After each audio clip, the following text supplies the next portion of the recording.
Modern life has created a strange kind of tragedy. Not the tragedy of war, famine, or catastrophe, but the tragedy of endless distraction. A person can now spend years avoiding silence, avoiding reflection, avoiding themselves, while still appearing functional to the world around them. Friedrich Nietzsche understood this long before the digital age existed.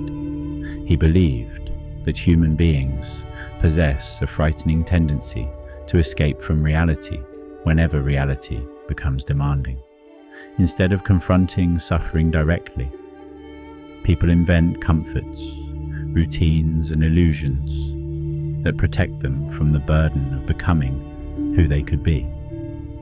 This is why Nietzsche admired struggle so deeply.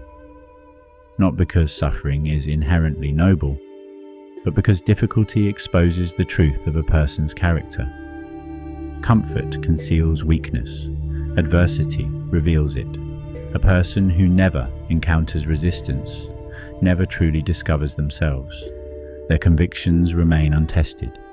Their discipline remains theoretical. Their ambition becomes fantasy rather than action.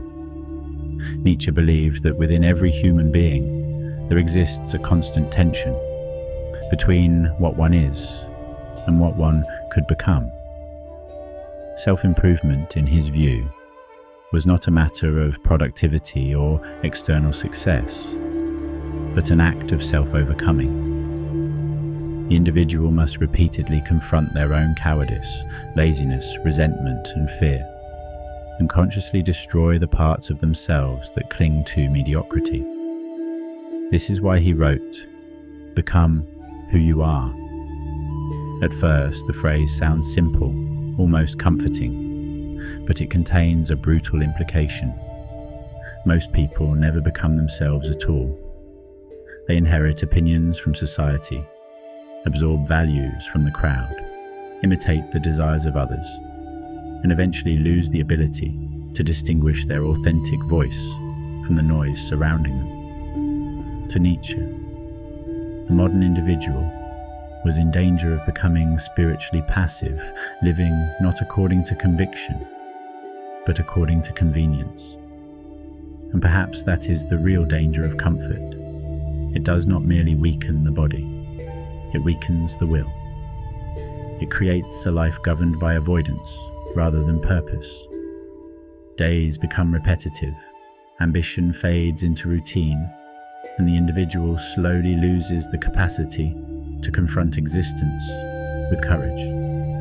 Yet Nietzsche did not believe meaning is discovered effortlessly. Meaning is forged.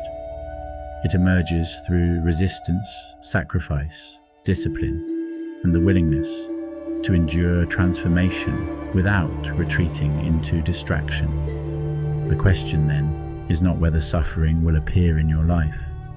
Suffering is inevitable. The question is whether your suffering will shape you into something greater, or whether you will spend your life trying to escape it.